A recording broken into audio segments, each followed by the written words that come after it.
Hey up!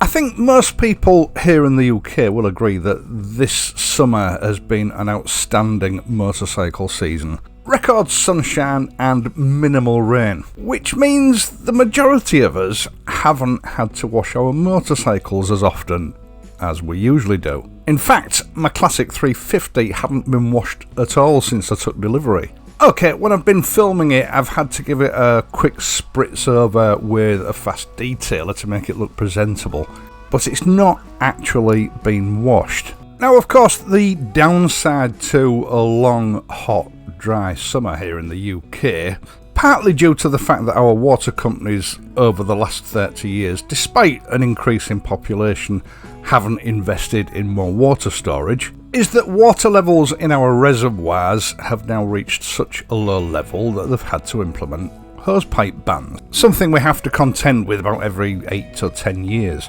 And as it stands, we still haven't had enough rain to fill those reservoirs up, and these hosepipe bans are likely to last well into next spring. Now, I know not everybody probably uses a hosepipe to wash the bike, but for those that do, especially if you use a non-contact method of cleaning, this presents some challenges. The weather is getting wetter and dirtier now, so we are going to have to start washing our bikes on a regular basis. So, what to do? Don't worry, Uncle Stu's come up with a solution. Now, when I first started riding some 40 odd years ago, and I still lived with my parents, I had to ride my bike all year round in all weathers to get to work and back, which meant my bike got absolutely filthy. I used to clean it weekly, and I wasn't allowed to use the hose pipe because according to my dad I never put it away properly. So I had to use car shampoo and buckets of water, usually one bucket of water with shampoo to wash the bike, and then a couple of buckets to throw over the bike afterwards with fresh water to rinse it off. Altogether about 30 litres, I would say. Not an ideal cleaning method, but that's how I rolled back in those days. Anyway, because of this hosepipe ban, I needed to find a suitable solution that'll still allow you to use the non-contact cleaning method, whilst not falling foul of the hosepipe ban and, of course, saving as much water as possible. I also had some new motorcycle-specific motorcycle cleaning products from Motorbike Direct. Now, this is a company that's been going for some time, but their main sort of claim to fame is valeting products for cars. As far as I'm aware, these are the first motorcycle-specific products that they've produced. And I think that's mainly because Dale, the guy that runs the place, is an avid motorcyclist himself. So what I've done is I've cobbled together a sort of new hosepipe-free cleaning method, which, to be honest, on reflection, is probably easier and more convenient than using a hosepipe. And at the same time, I'm going to try these two new Motorbike products out.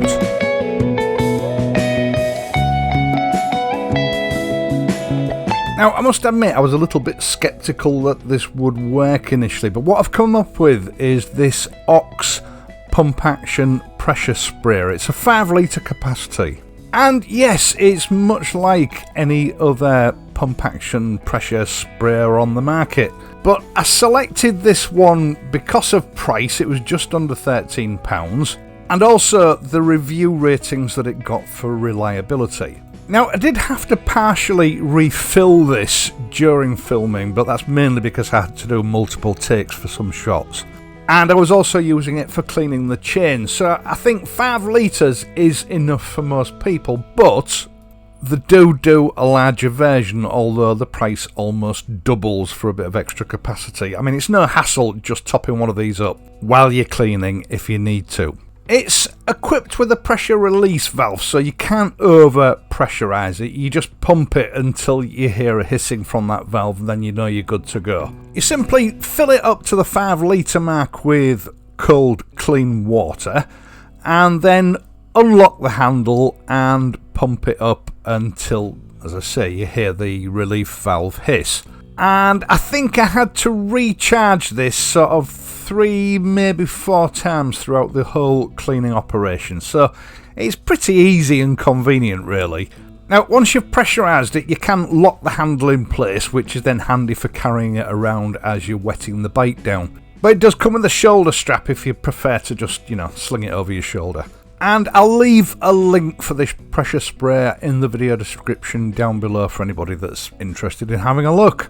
Now, people often complain that my bikes are too clean when I make these cleaning videos, so on Monday it was raining and I took the bike out in the rain to try and get it as dirty as I possibly could. But those wonderful deep valanced Classic 350 mudguards frustrated my efforts somewhat. These really were a fantastic design. So it is what it is. I did consider artificially sort of dirtying the bike up, but then that just makes the whole video fake and I don't want to go down that route. So although it's not excessive, this is just genuine road grime, what there is of it.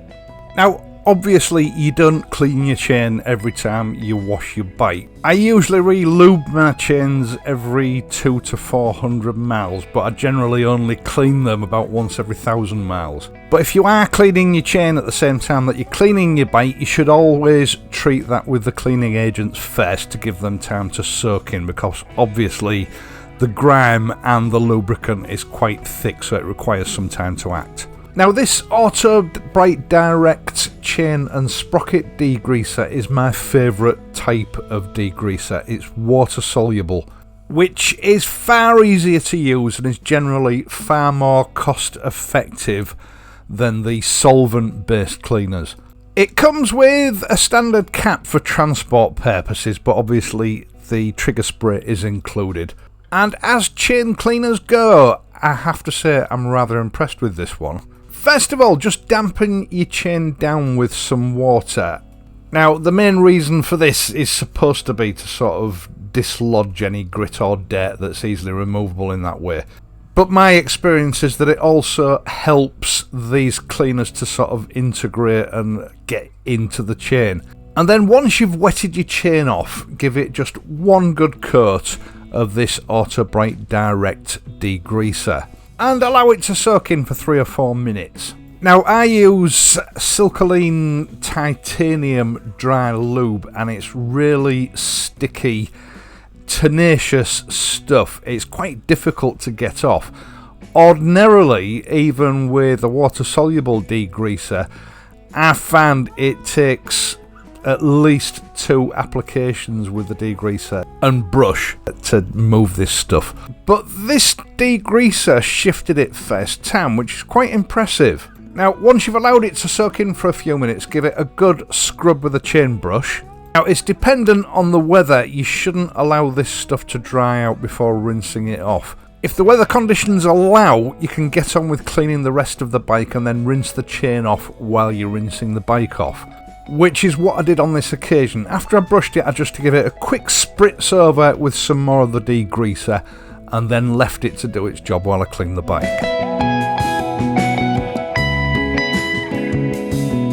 I adjusted the pressure sprayer to give a very fine, light spray. This is good at sort of soaking the bike down, which will give maximum coverage, softening up that dirt and grime whilst using a minimal amount of water. Paying particular attention to heavy soiled areas, and once I'd thoroughly wetted the bike down, I got to work with the Extreme Bike Cleaner. Now, Hosepipe Direct say that this is an effective and gentle bike cleaner that's suitable for all surfaces, and it's also biodegradable. Again, for transport purposes, it comes with a standard cap, but with the trigger spray included. And this trigger spray has a firmer attachment on the end. And these firmer attachments are actually quite handy. It means that you use less of the product, but more of it sticks to the surfaces that you're treating, which means you get longer contact times. So it makes it far more efficient than just a standard spray.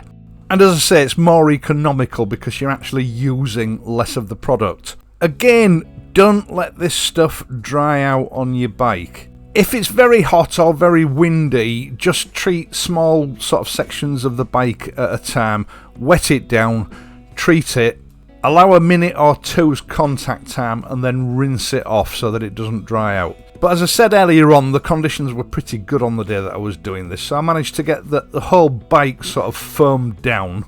And by the time I'd got the last application on the bike, I was ready to start rinsing. Now, this is a non-contact method of cleaning, i.e., you don't use any sort of friction or abrasion to clean the bike, you just do it with chemicals, which greatly reduces scratches and wear and tear on all the surfaces on your bike. But you may find that you need to agitate some areas, some heavily soiled areas, to get an effective clean. That's often unavoidable. I prefer to use my hands, but in case of sensitivity to certain chemicals, you may prefer to wear a wash glove or something similar just to protect your skin. Now, Autobrite recommend that this product only requires 1 to 2 minutes contact time before rinsing, which is impressive. Most take twice that time or more. But this extreme bike cleaner worked exactly as advertised. I was very impressed. As soon as I'd finished applying the product, I got straight on with rinsing it off using that pressure sprayer, and the results were fantastic. What I was pleased to see is that it has cleaned the bike effectively without removing existing waxes and treatments. It's very easy to formulate a really sort of harsh chemical that will clean effectively very quickly, but in the process it will remove all those protectants that you spent a lot of time and money applying to the bike in the past, which isn't good for your pocket or your bike. And it also means you've got to spend a lot of time reapplying those products afterwards. After rinsing, the water beaded up nicely on most surfaces, indicating that for the most part the previously applied protectants were still intact. But the dirt was gone. I didn't need to retreat anywhere on the bike, which is rare even with a lot of the leading brands. The only area that did need a little bit of extra sort of attention was the rear wheel rim, but that's to be expected. Right, so how did that chain come out once it was rinsed?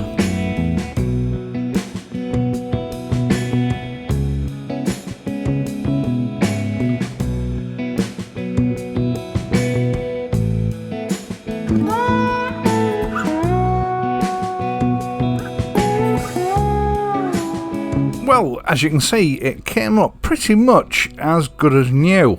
So yeah, I'm very impressed with both of these products. They both seem safe and gentle, but very effective. The only part of the bike that I had to retreat was the rear rim, because obviously a lot of that sort of gunk from the chain was just washed down onto the rim, and then, I didn't catch it in time and it solidified. So I just retreated it with the Extreme Bike Wash and then gave it a rinse off. Probably more my fault than the product, to be honest.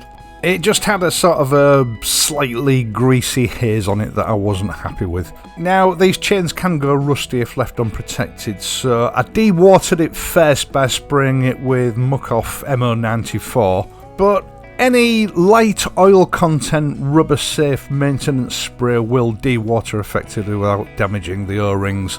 And then I just gave it a wipe off with a clean workshop wipe. And then of course re-lubricated it with Silcoline Titanium Dry Lube.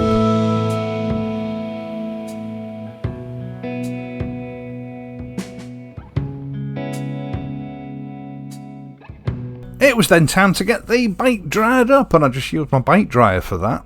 Now, I'd like to make it clear I'm not working for Autobrite Direct. They're not paying me to make this video. I don't get any kickback from sales. But I am prepared to recommend both of these products. I think they're very good, and I will leave a link in the video description for those that would like to have a look at them.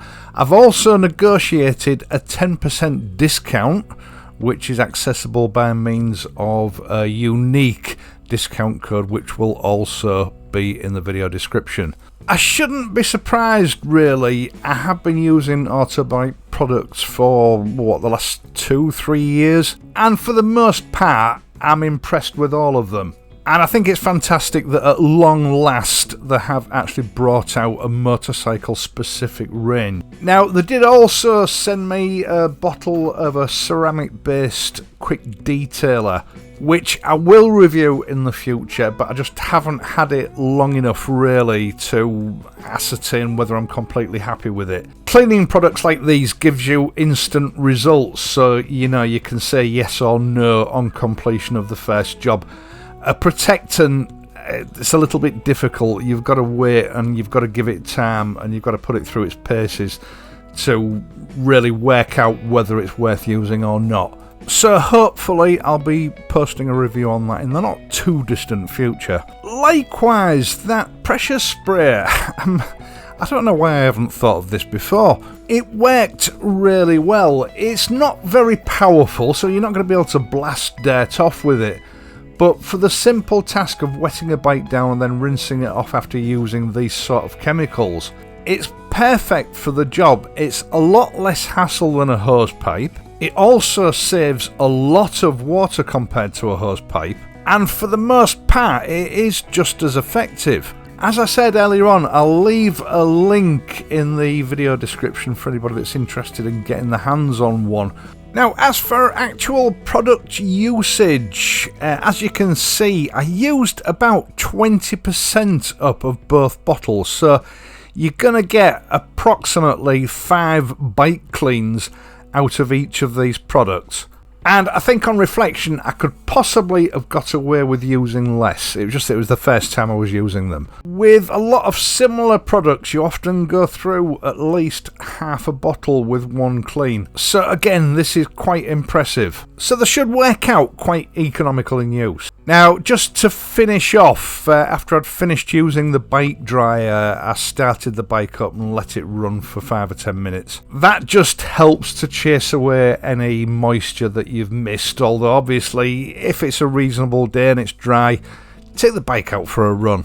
And then you can safely put it away knowing that it's as dry as you can possibly get it. Once again, thank you so much for taking the time to watch this and my other videos, and in doing so helping to support this channel. I really do appreciate it. I would also be grateful if you would be so kind as to leave a like on this video, and perhaps if you're not a subscriber, consider subscribing to this channel. Now if you do that, hit the notification bell and ensure that your notifications are enabled. That way you'll be informed whenever I upload new content. I will of course be back next week, so have a great weekend, and if you're riding, please ride safely and I'll see you soon.